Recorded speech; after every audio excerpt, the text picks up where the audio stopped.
아, 그렇구나. 큰일 날 뻔했어요.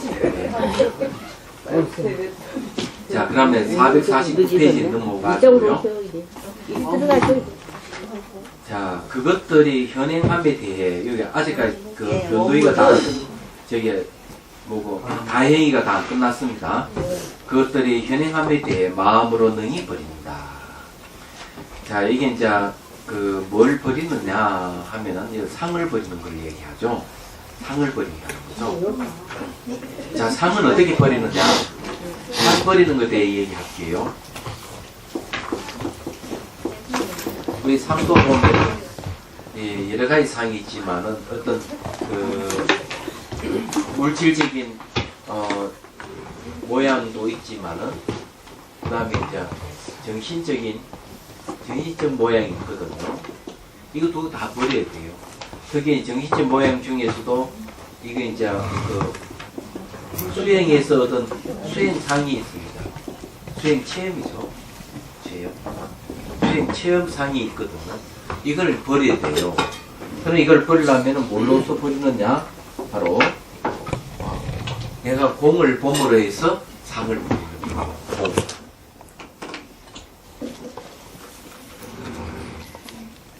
모든 것이 공이라 하는 사실을 알면은 이 상을 버리게 된다. 이건 앞에 우리가 공부한 바예요. 공이라 하는 것은 없다는 소리가 아니고 내재하는 어떤 실체성이 없다는 걸 얘기하는 겁니다. 그렇기 때문에 모든 형상을 다 이루고 변하고 그러는 거예요. 그런데 이제 이 상이라 하는 건 고정된 상을 얘기하거든요. 그래 이제 이 상을 타파하려면은 바로 공으로서 타파한다. 벌써 이제 가행이 오면은 지관 상수를 사마타 위파산나 상수를 하는데 그때는 벌써 이제 그 사가행을 이제 그 사가행 중에서 네 가지 그 심사관을 해요. 네 가지 심사관. 그 네 가지 심사관을 내용이 전부 다 공입니다. 얘기하자면. 이제 이 공이 나오는 거는 첫 번째는 이름, 두 번째는 사, 세 번째는 자성, 그 다음에 다섯 번째는 차별이거든요. 그래서 이름이라 하는 거는 한계가 있죠. 이름은 이 한계가 있어서 사물 그 자체가 아니기 때문에 이름은 공이다. 이래 보는 거죠. 사물은 매 순간 변하기 때문에 요 고정되어 있지 않아서 변하기 때문에 공하다. 변한다 하는 내재하는 실체가 없다는 거죠.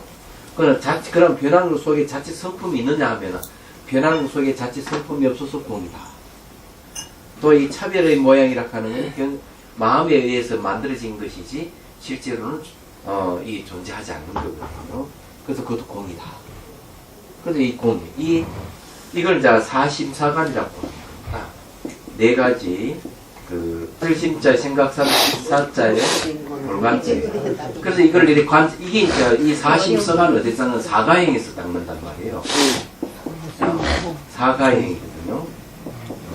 이 사가행의 수행법이 사심사관이에요. 그래서 이제 그 사가행은 뭐 잘 알다시피 난 그 정인 제재 1이잖아요. 이 네 가지 단계를 사심사관을 닦아서 결국 공을 보는 겁니다.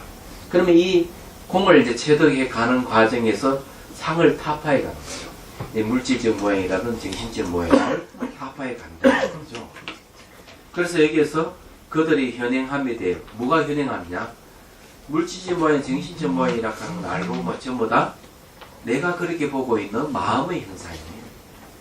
그래서 그런 현행함에 대해서 마음으로 능히 버린다. 이런 얘기예요. 그들은 이랬군요. 사심사관. 아, 참. 우리 공부를 너무 열정적으로 해야 하네. 찾을 심자예요. 뭘 찾느냐 이게. 찾아서 생각하는 해서 본다 하는 말. 뭘 찾는 공을 찾는 것이죠. 뭘 찾겠어요. 공이 모두 본질이니까. 자, 그들은 이미 이와 같은 수행에 충실히 머물렀기 때문에, 그래서 바로 사심사관으로 머물기 때문에 시시각각 그 모든 속박, 덮음, 흐트러져 움직이는 것으로부터 마음을 잘 닦고 다스린다. 자, 5분 경문 보십시오. 제일 밑에 450페이지 밑에 보면 원칙도 5분요. 마음을 잘 닦고 다스리는 것이다. 이른바 능히 진여의 모양을 관찰하면서. 자, 진여의 모양 알죠? 이 공이 진여의 모양이니까 이게 이 진여의 다른 이름이 공이에요. 이 이야기하자면. 그래서 이게 진여의 모양을 잘 관찰함으로써 이런 말. 앞에서 말한 5가지 개박, 5가지 덮는 것, 5가지 산란된 움직임부터 문득 능히 마음을 닦아 익히고 다스린다. 이 5가지 덮는 거는 이제 그 5개라 그래요. 덮을 개를 잘 쓰죠. 그게 뭔가 하면은 탐욕, 성냄, 혼침, 도곡, 의심, 이 5가지예요. 마음을 확 덮어버려요. 어둡다는 거. 탐욕이 우리 마음을 덮고, 성냄은 마음이 일어나고 우리 마음이 확, 이 진열과 자성이 그만 덮여버리는 겁니다. 그러니까 이게 욕심이라든지 화가 나면 물불 안 가리잖아요.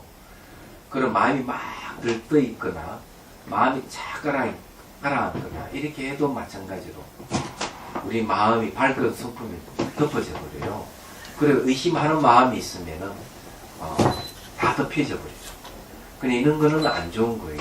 그래서 수행을 하면서 이 진여를 우리는 보면서 그냥 공성을 본물에 해서 그런 걸 하나하나 제거해 간다는 거죠.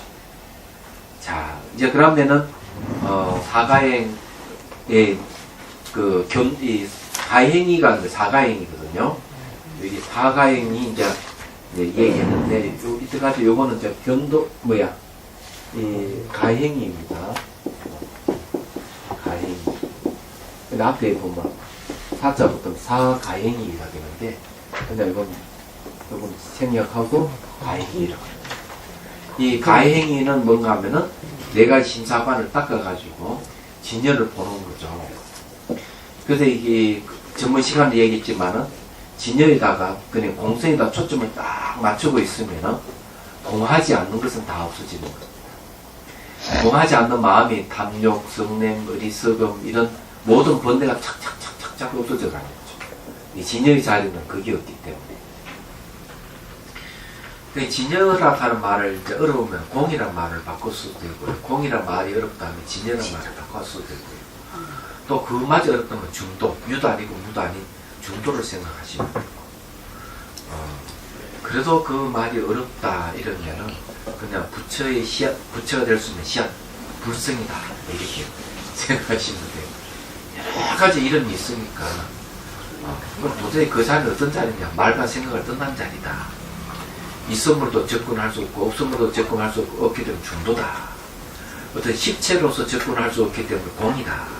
이런 식으로 이제 많이 알면 알수록 그걸 이 진여라든 공을 파악하기 쉽습니다. 사실은 한 가지만 의미를 갖고 있다면은 파악하기 참 어렵지만은 여러 가지 이제 그 의미를 갖고 있기 때문에 그 뜻을 파악하게 되면은 우리 본성을 아는 데 있어서 굉장히 도움이 되죠. 사람마다만 그런 게 다 다르기 때문에. 그럼 요즘 더 쉽게 이야기하자면은 이 진여의 자리, 공성의 자리는 육도가 없다. 육도가 지옥, 축생, 아기, 아수라, 인간, 천상이 없는 거예요. 그 세계는. 그러니 결국 육도가 없다 하는 건 남자도 없고 여자도 없다. 남녀가 없다면 윤회가 없다. 윤회가 없으니까 고통이 없다. 그 자리는. 우리가 그걸 가지고 있는데 우리는 그걸 모르고 있는 거죠. 그 모든 존재의 근원입니다. 또 그 자리는 또 그것만 없는 게 아니고 성문이라는 상도 없고 영각이라는 상이 없고 보살이라는 상이 없고 부처라는 상도 존재하지 않는다. 그 자리는. 이렇게 보면 안 돼. 진여의 자리가 그런 것이죠. 그래서 이 우리가 갖고 있는 진여를 다른 말은 불성이다, 공이다 이러는데 이것이 밖으로 탁 이렇게 출현할 때는 불성이 출현하는 걸 이제 열애가 출현한다. 불성이 부처의 씨앗이 부처로 파연에서 탁 나타나겠다는 거죠. 그렇게 표현을 하는 거예요. 그래서 모든 꽃에서 싹 다 벗어나는 거예요. 이런 사실을 알면은 이때가 내도록 머리를 쥐어짜고 고통스럽고 말 한마디에 상처 있고 막 살아가다가 이 사실을 탁 깨닫고 나면은 이제 그런 말을 들어도 그냥 그것이 가슴을 콱 찌르는 게 아니고 그런 것들이 하나의 봄바람 같이 흩날리는 꽃잎 같이 그런 느낌으로 받는 것이죠. 그러니까 살아가는 게 아주 편안해지고 악담을 하고 뭘 하더라도 긍정적으로 받아들이고 싸울 일이 없는 거예요. 날마다 좋은 날이 되는 거예요. 즐겁게 사는 그런 일이 싹 바뀌어버리는 거예요.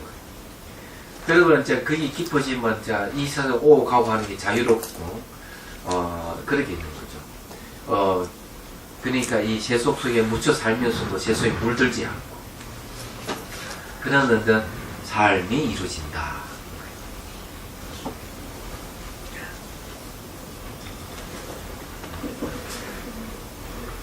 차를 한 잔 마시고.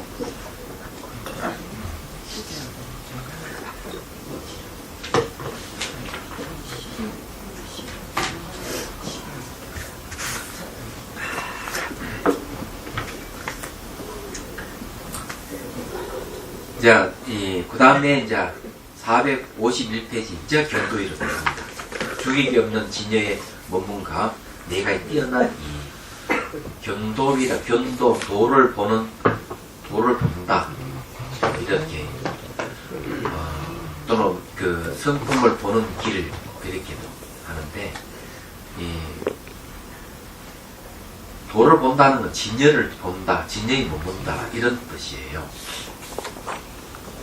사가행을 거치고 나면은 진여의 자리를 묻는 거죠. 앞에서 이제 지나온 걸 간단하게 얘기하자면 이렇게 얘기할 수가 있어요. 주객이 없는 자리에 진여라고 한다면은 십신, 십주, 십행, 십회양 이렇게 오거든요. 그러면은 처음에는 이제 주객이 없는 자리 가끔 한 번씩 왔다 나가는 경우가 이제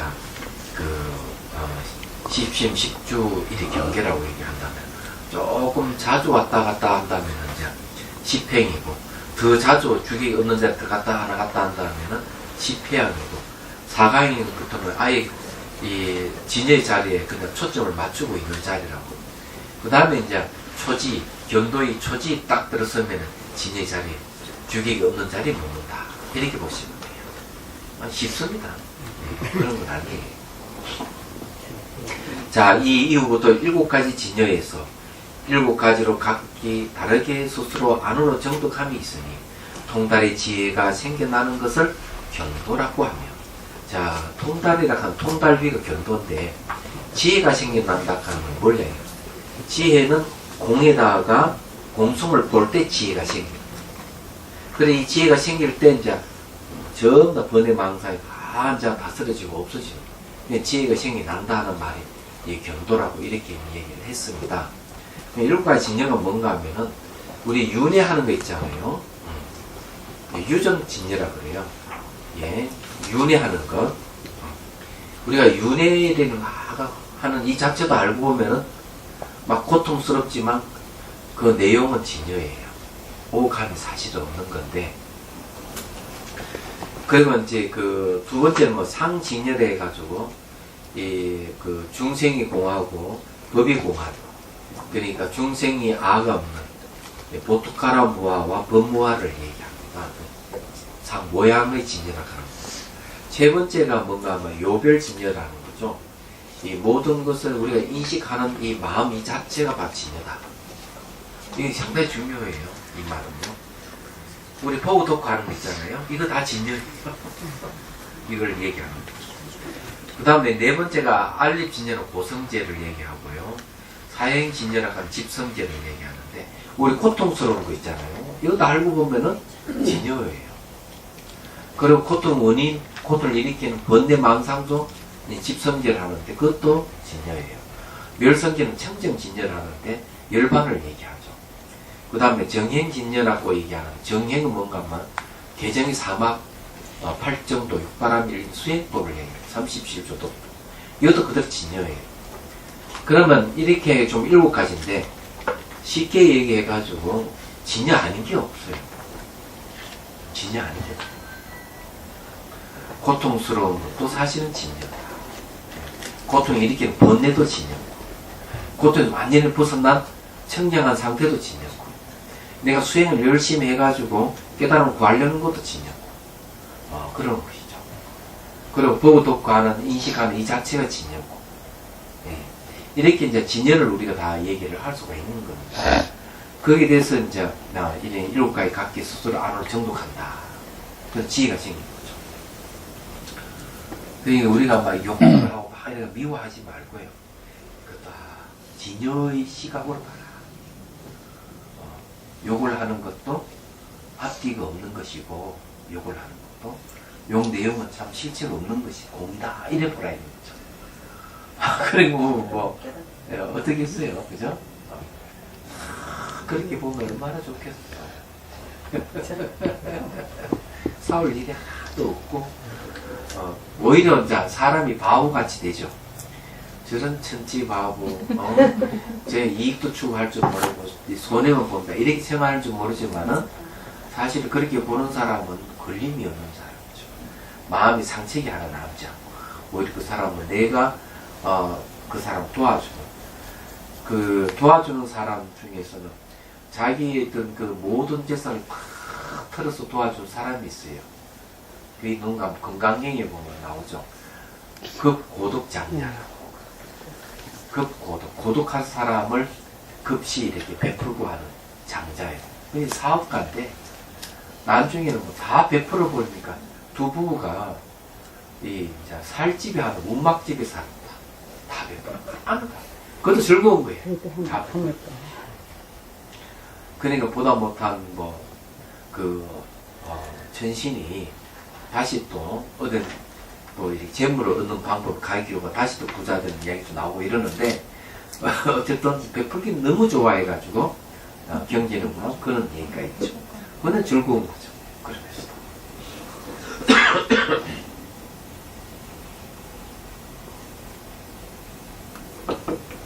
근데 중요한 거는 말이죠. 이 통달지생이라 해가지고 공성을 볼 때 지혜가 생긴다는 거. 그래, 통하는 건 통한다. 어디로 통하느냐? 모든 장애를 뚫고 공을 볼 때 이제 통이란 말, 통한다는 거죠. 달하는 그 이르렀다 이거죠. 공성이 이르렀다 이 말이죠. 그러니까 마음이 바뀌어버리는 거예요. 공을 진실을 딱 아니까 마음에 지혜가 생기는 거죠. 지혜. 그건 통달지생이야. 이렇게 풀이를 그렇게 하는 거예요. 그럼 스님 시 중에 통. 예. 그게 이 뜻이네요. 예. 예. 미처 몰랐는데 감사합니다. 그래서 왜 통이라고 하셨을까 생각을 했는데. 그 이제 이 몸 감찰하고 이게 몸을 관찰할 때 몸의 현상이라든지 감각, 생각, 기억, 영상 이런 게 이제 또 마음의 상태에 이렇게 올라오면 그것을 딱 이렇게 봐서 실체 없음을 나타나요. 실체 없음을 보면은 실체 없는 것은 공통되는 거거든요. 그러니까 실체 없다 그러면 공통되는 물질지 현상 뭐 밀고 당기고 한다 딱딱하다든 이런 것도 실체가 없고, 기억도 실체가 없고, 그 다음에 뭐 영상이라든 감정도 실체가 없고, 과거 기억도 실체가 없다 이거죠. 그래 항상 실체가 없는데도 초점을 맞추면은 어떻게 될까? 바로 지혜가 생기는 거예요. 얘기하자면. 그 우리는 수행할 때 그런 걸 잘 놓치기 때문에 알아차림 훈련을 끊임없이 하고 하는데 절체 무상을 봐야 돼요. 그래 실체 없습니다. 초점을 맞출 수가 있어요. 그래 맞추면은 뭐가 생기나? 무분별이 생깁니다.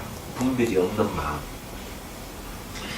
무분별이 생기면은 이 무분별이 어느 정도의 무분별이냐? 그냥 아무 생각이 일어나지 않고 의식이 깨 있다 이러지만은 거기엔 요소가 하나 더 있는 거예요. 깨뚫어 보는 것이 있는 겁니다. 그 안에. 깨뚫어 보는 게 있어가지고 사물을 보든 사람을 보든 그 사람 무슨 말을 하든지 거기에 모양을 따라가지고 희노애락이 일어나는 게 아니고 그 본성을 보기 때문에 전혀 마음이 동요가 없는 거죠. 근데 상대를 깨뜨려 볼 뿐만 아니라 자기 마음도 이렇게 깨뜨려 보고 있는 상태거든요. 이 무분별 상태. 네, 그런 상태가 이제 지혜라는 말도 쓰는 겁니다. 자, 원칙소 1번 보십시오. 이하는 견도의 지혜를 밝히는 것이다. 이에 두 부분이 있다. 먼저 바로 견도를 밝히고 도를 보는 거, 본성을 봤다 보는 걸 말이죠. 다음에 이것을 얻음으로 인하여 이하는 견도의 뛰어난 이익을 밝힙니다. 이것을 얻음으로 인하여 하는 거는 저게 뭐고 452페이지 다음 장인 겁니다. 이것은 곧 첫 번째 바르게 견도를 밝히는 것이다. 처음으로 이 법을 보기 때문에 견도라 이름합니다. 이 법, 이치, 이자 썼죠. 이치를 보는 거죠. 이치가 보면 공입니다. 또는 진여예요. 그걸 보았기 때문에, 그걸 보기 때문에 견도라 한다. 견도는 뭔지 명확하게 우리 알아야 돼요. 그러므로 무성의 섭대성론성 제6권에서는 이전에 아직 보지 못했던 뛰어난 법계를 보기 때문에 견도라고 이럽니다. 자, 법의 세계죠. 법계를 하면요. 이게 이제 이 법계, 이 법은 뭔가 하면은 시간과 공간을 초월한 세계를 본다. 이렇게 보시면 돼요. 그러면서도 시간과 공간이 있는 세계를 떠나는 게 아니에요. 그런 걸 이제 명확해야 돼요. 현상계와 본질계를 다 갖고 있는 하나의 모습을 우리 법계라는 말을 쓰기 때문에 그래요. 근데 그걸 본다. 그렇죠. 그래서 법계를 보기 때문에 견도라 이름합니다. 법계의 다른 이름을 법성이라 하기도 하고 연기라고 합니다. 그래서 이제 연기 법경에 보면은 이렇게 나오는 얘기하고 있죠. 어느 분이 부처님에게 부처님이요, 이 연기법을 누가 만들었습니까? 당신이 만들었습니까? 다른 이가 만들었습니까? 이러니까 부처님께서 하시는 말씀이 이 연기법은 내가 만든 것도 아니고 남이 만든 것도 아니고 열애가 이 세상에 출현하든 출현하지 않든 항상 상주하는 것이다. 법계에서 법의 계는 상주한다. 이렇게 표현하고 있어요. 그렇기 때문에 그걸 이제 법계라는 말을 씁니다. 그래서 이게 진여, 공의 다른 이름을 연기라 하기도 하고 법계라는 말을 써요. 공이 좀 어렵다 그러면 법계가 저게 연기라는 말은 서로 인연에 의해서 생기고 사라지고 하는 거, 연생연멸을 생각해 보면 돼요. 그럼 그게 공이구나. 매 순간 생겼다 사라졌다 하니까 그거는 내재하는 것이 찾을 수 없거든요. 그래서 이제 이 얘기를 할 수가 있는 겁니다. 그러므로 무성의 대성론석 제6권에서는 이전에 아직 보지 못했던 뛰어난 법계를 보기 때문에 견도라고 이름한다라고 말했다. 또한 성유식론 제9권에서 가행위의 바로 다음 찰나에 이 지혜가 생겨날 때 진예의 체득에서 알기 때문에 통달이라고 이름한다.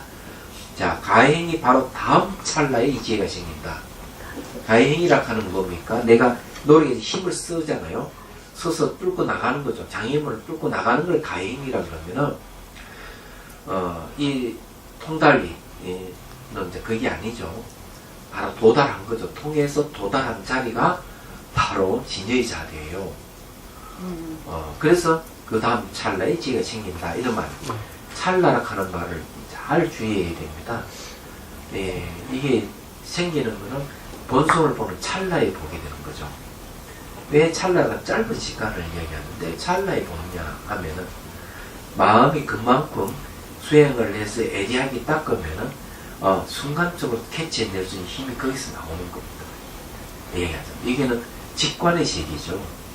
막 이렇게 사유해가지고 딱 아는 게 아니라 바로 보고 아는 거죠. 얘기하자면. 그래서 수행은 깨달으면 두 가지를 사용한다. 인식하는. 깨달음에 두 가지 인식이 사용되는데 하나는 추론이 하거나 추리하는 일, 사유하는 거죠. 또 하나는 바로 직관하는 일. 바로 보는 거죠. 보고 아는 걸 얘기합니다. 그래서 깨달음은 어떻게 오는가 하면은 사유해서 오는 게 아니고요. 직관해서 바로 깨닫는 걸 얘기합니다. 그런 거죠. 우리 예를 들어 공을 알려고 할 때는 두 후배 파야 되거든요. 그러려면 사유가 필요합니다. 사유는 공성을 가리고 있는, 진열을 가리고 있는 장애를 해체시키는 작업이 바로 사유입니다. 사유를 통해 해체 다 시켜 난 뒤에 바로 그게 드러날 때는 바로 직관해서 바로 아는 거예요. 얘기합니다. 그래 이 두 가지가 다 필요한 거예요. 깨달을 때는 바로 이 사유와 직관이 필요하다는 걸 잊으면 안 되는 거죠. 그러니까 그 사유를 잘하면 직관이 발달되죠. 그런 거 아니에요? 관계가 있습니다. 그런데 이제 화두를 참고하는 거하고 이제 관련을 하면은 그 이전에 이제 강당에서 뭘 배우는가 하면은 옛날에는 강원에서 10년 내지 11년 과정입니다. 교과 과정. 저기 티베트 그게 갤로파에는 15년 과정이에요. 그럼 도대체 뭘 배우느냐? 티베트 그 강원에서 배우는 거는 결국 공성을 배우는 거. 그러니까 사유하고 분석하는 힘을 기르는 거죠. 15년 동안 그거 한다. 이래 보시면 되는 거예요. 그 우리나라도 똑같지만 이 1초 지금 열애지 하기 위해서 그 가나성을 하기 위해서 뭘 하느냐? 10년 내지 11년 동안 경전, 논서, 어록을 배우는 거예요. 이 사유의식이죠. 그러고는 다 알고 난 뒤에 내가 다 알았다 해가지고 사실 그에 도달하는 건 아니거든요. 직접 맛을 본 게 아니기 때문에. 머리로만 이해했으면 이제는 이제 참고를 해서 직접 이제 체득을 하죠. 그렇지만은 체득을 하려면 이제 보는 힘을 길러야 되기 때문에 말과 생각을 끝나는 훈련을 하는 거죠. 그런 들어갑니다. 그게 되는 게 아니에요. 이게. 근데 이게 이제 그 화두가 바로 직관에 들어가는 걸 얘기해요. 직관이 힘을 보태는 동력이 뭔가 의심이에요. 이것이 무엇인가 하는 거거든요. 비유를 들자면요. 기가 먹으면은 보는 힘이 생깁니다. 기가 먹으면 발달하는 거죠. 얘기하자면은 눈이 멀면은 듣는 힘이 생기는 거예요. 근데 그거 마찬가지 이목고를 하게 되면은 이것이 무엇인가 시시만 이걸 이제 한단 말이에요. 부모 미생전에 내가 누구냐, 말하고 생각하는 자가 누군가, 그러가면 그런 가는 자가 누군가 계속 의심을 하게 되면은 보는 힘이 생겨요. 얘기하는 거 깨뚫어 들어가는 힘이 생겨요. 그래서 이제 그런 방법을 쓰거든요. 그렇지만 어떤 수행을 하든지 끝에 가가지고는 이렇게 직관한다는 건 공통되는 거예요. 어떤 수행 급이든지. 자, 그 다음에 이제 봅시다. 그래서 처음으로 도리를 비추기 때문에 도리 견도할 때 견하는 건 비춘다는 뜻이고요. 도하는 건 도리를 얘기합니다. 그러니까 처음으로 도리를 비추기 때문에 또한 견도라고 이름한다고 말합니다. 그런데 이 견도의 종류에 두 가지가 있다. 첫째는 진견도 이다. 이른바 제제1법 바로 다음 찰나에 생긴다며. 그러니까 이제 난정인 세제1이라고 그러잖아요. 이 네 가지 이제 가행 중에 마지막 세제1, 세상에서 제1을 가는 법 이런 말이죠. 다음 차례 생겨나며 전공, 법공, 진열은 모두 정도가. 전공은 중생이 공하다. 법공을 뭔가 하면은 모든 존재 공하다. 그래서 생공은 뭐 중생 또 그다음 법공은 중생이 살고 있는 모든 환경 뭐 이렇게 봐도 됩니다. 그게 다 안가박이 다 공하다 이거죠. 그게 공진열이라는 걸 쓰죠. 진열을 모두 정덕하여 견도해서 단멸되는 모든 미혹을 단박에 단멸하고 모든 미혹은 전부 다 한 번에 단멸한다. 없애버린다는 거죠. 그래서 진견도라고 이름한다.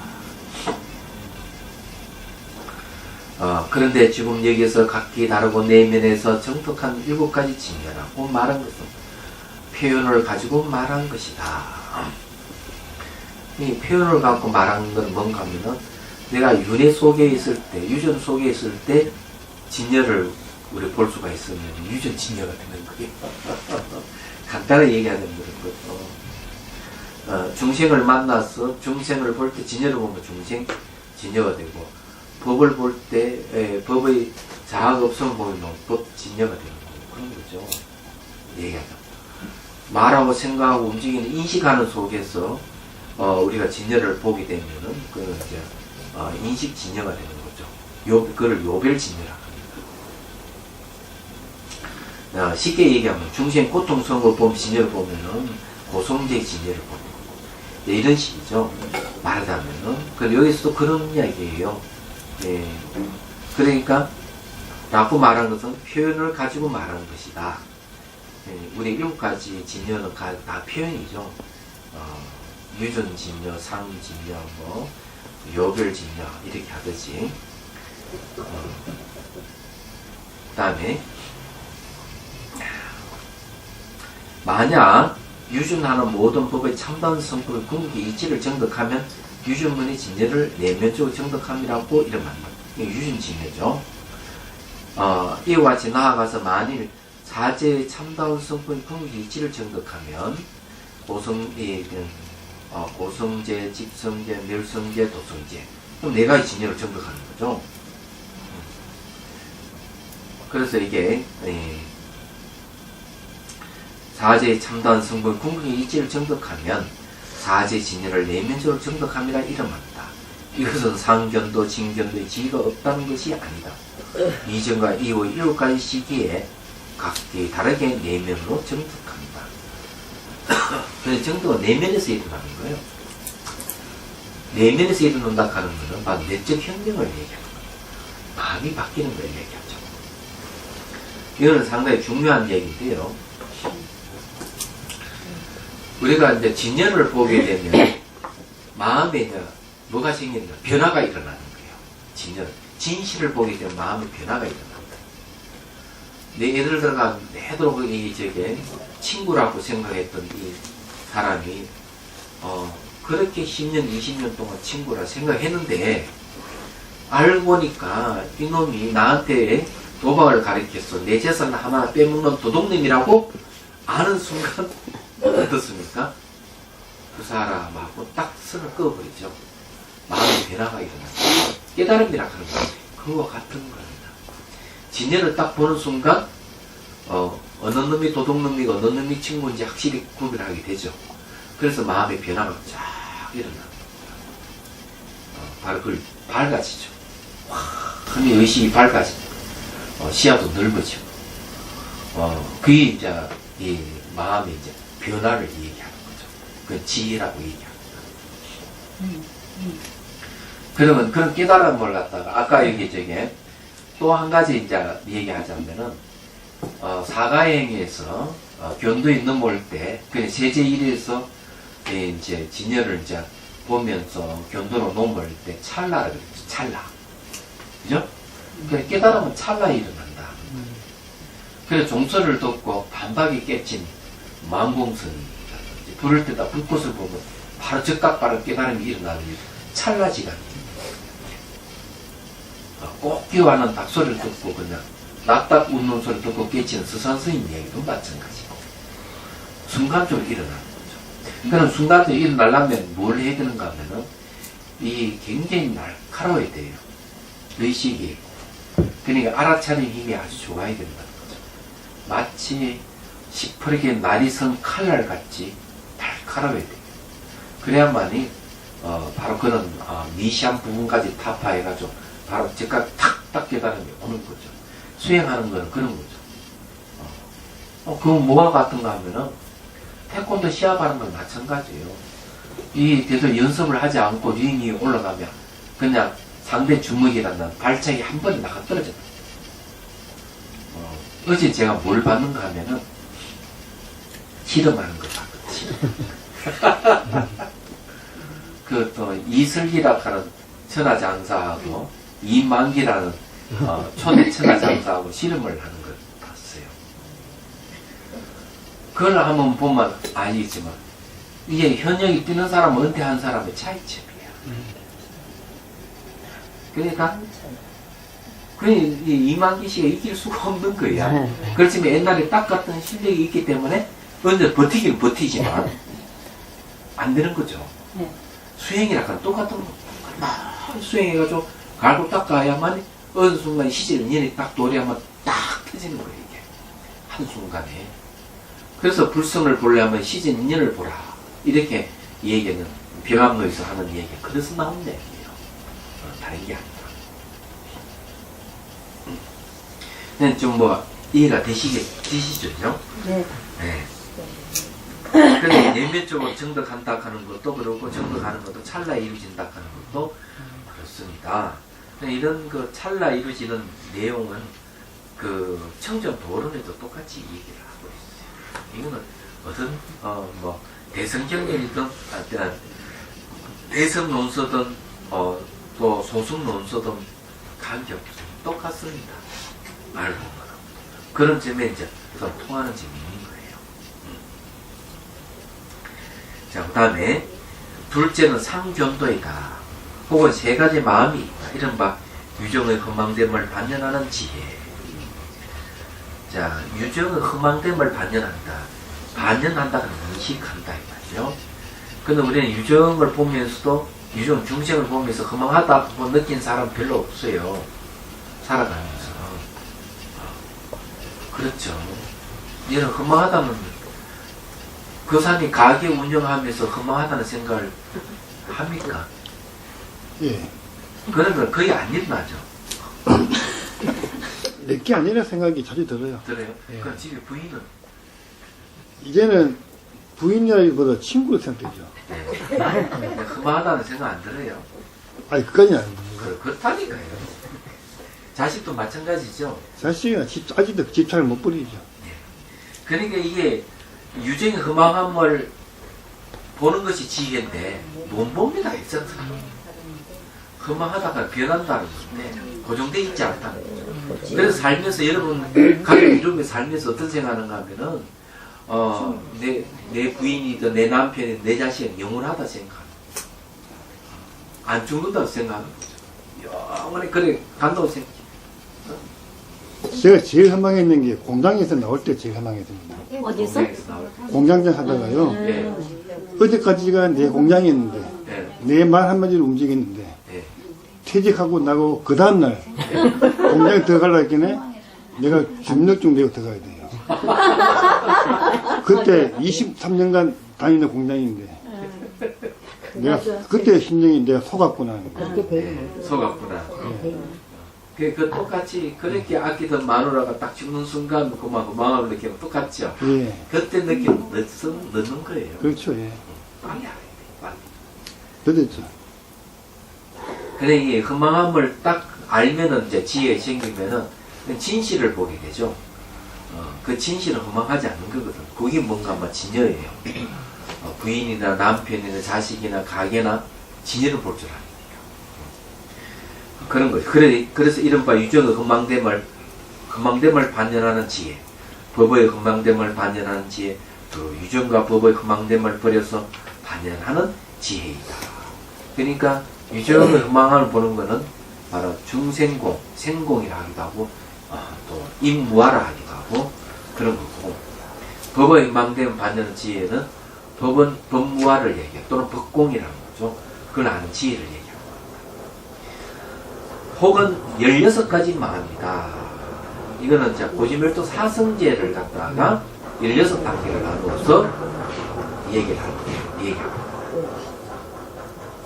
이른바 고제의 법을 관찰하는 지혜를 인가하는 것들입니다.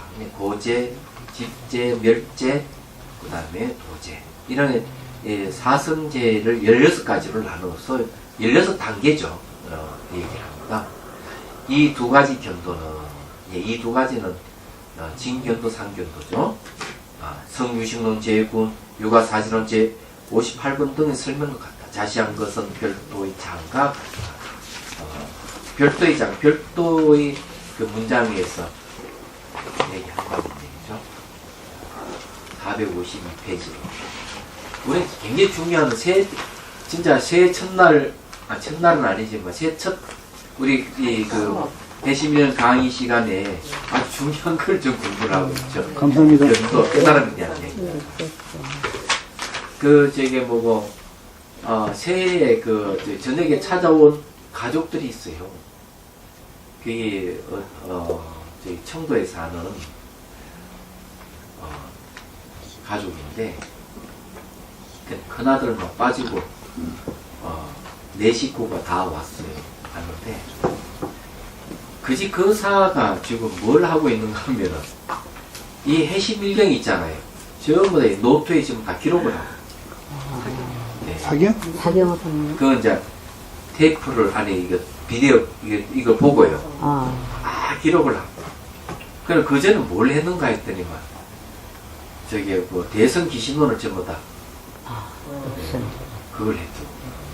그걸 달라 했어요. 그런데 그 이전에 어느 태고정 스님이 아예 책을 만들었어요. 그걸 가지고 저 책을 보내왔습니다.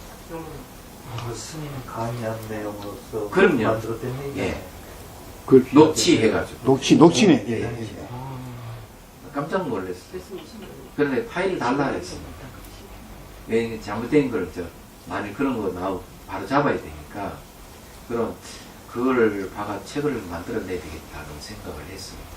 그 스님이 태고종 스님이 한 거는 정식 출판이 아니고 정식 출판 낼 수가 없죠. 예. 저작권이. 예, 그럼요. 밝힌. 그래 깜짝 놀랐어요. 근데 이 해시밀경을 좀 녹취해가 전부 다 이렇게 하루에 3번 뜨는데 당신 너무 재밌다. 그 거사님 말고. 한 장 걸릴 거예요, 세 번. 근데 직장에 나가지만 그래도 아마 저녁에 좀 보려면 저녁 시간 다 가버려. 그렇죠. 네. 그런데 시간이 많이 있기 때문에 사무실에 앉아 계속 들으면서 그걸 하시는 거예요. 당신 할 일 별로 없으니까. 재밌어.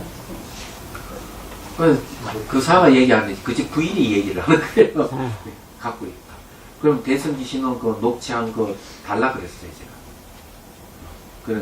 그거 가지고 또 보고 나온 그 스님 만든 거하고 나도 대조해보고 잘못된 거 고치고 증거를 찾아가 이 근거 없이 얘기한 것도 있거든요. 그런 근거를 찾아놓고 이런 거 책이 나오겠나 생각을 합니다. 소를 많이 붙이신 거. 책이 마음 두꺼워요. 예. 깜짝 놀랐어요. 124. 이 크기도 말이죠. 이 핵심은 크기, 이만큼 크기에다가 이 2배 돼요. 많죠. 녹취 다.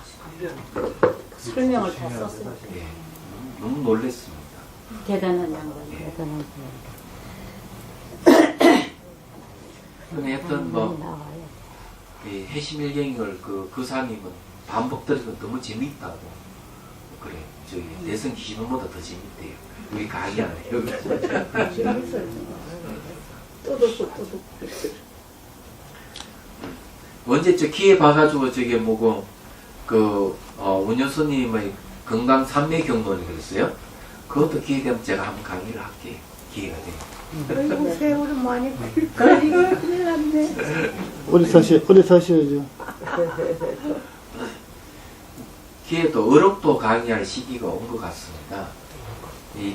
그전에는 제가 육조 단경도 강의를 하고 이래 했는데 나중에 봐가지고 도남번 육조 단경이라든지 성가기감이라든지 안 그러면 그 외에 어록이 있으면 또 강의를 한번 할게요. 성가기관이 왜냐하면 그런데 어록 강의를 해보면 우리 이 경론 강의를 듣고 어록 강의를 들어보면은 배워야 할 더 명확해집니다.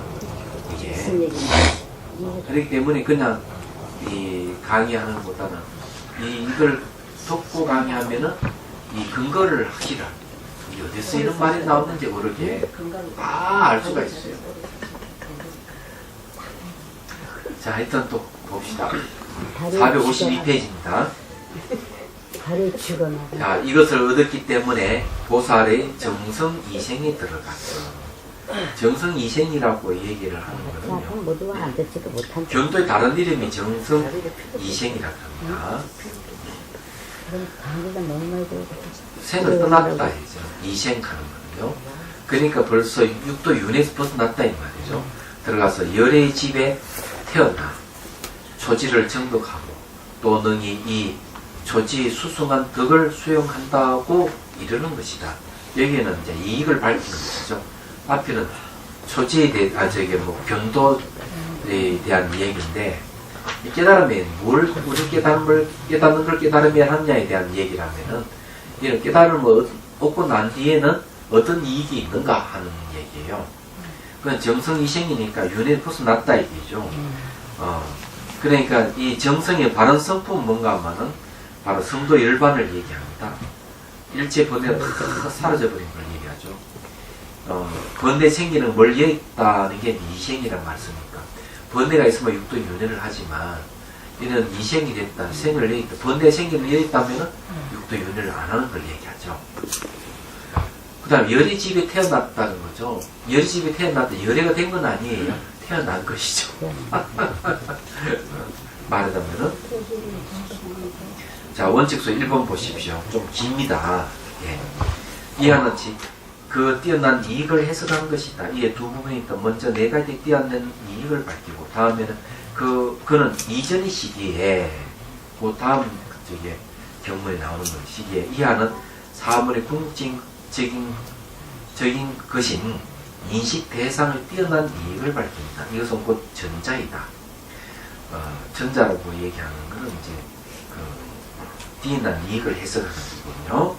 그런데 이 뛰어난 이익에 관하여 성유식론 제9권에 의하면 견도에 뛰어난 이익에 8가지가 있다. 그러므로 그 논서에서 보살은 이 두 가지 견도를 정독할 때에 상견도, 진견도죠. 열의 집에 태어났고 극희지에 머물러 초지 이름이 극희지는 아주 기쁨이 막 힘. 또 이 극희지에는 뭔가 하면은 정토의 부처님을 볼 수 있는 단계예요. 그 정토에 있는 부처님을 보고 부처님 법문을 들을 수 있다. 초지가 그런 자리예요.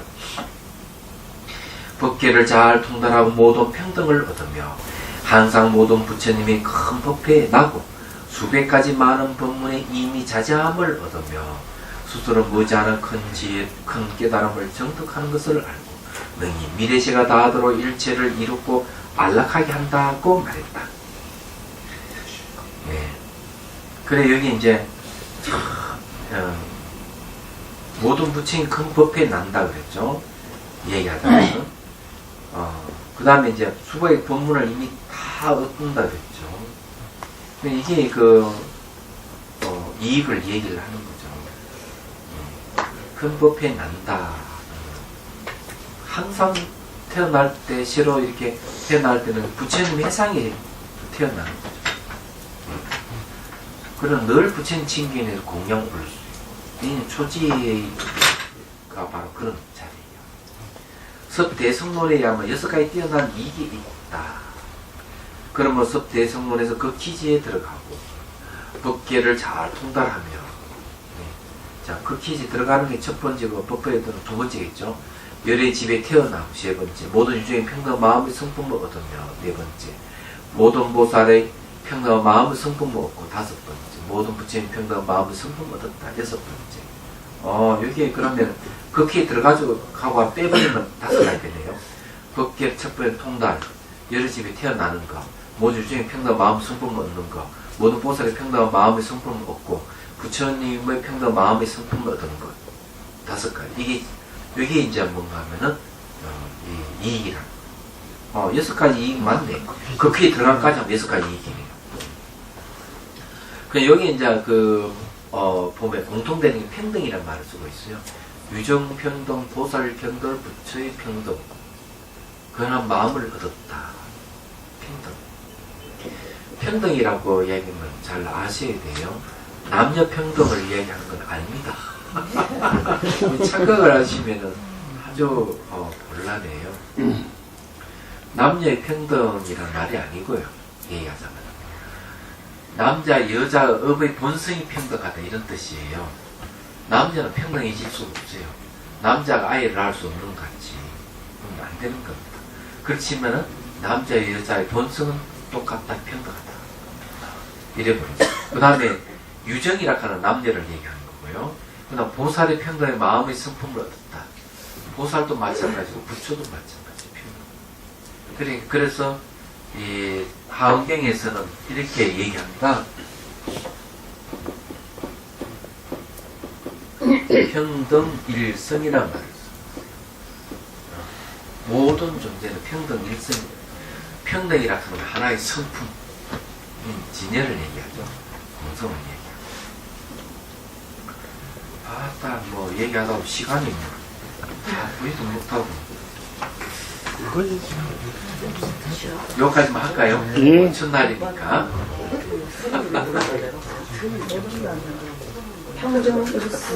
평등일성이 뭐라고 말씀하셨죠? 안경에서 나온다고.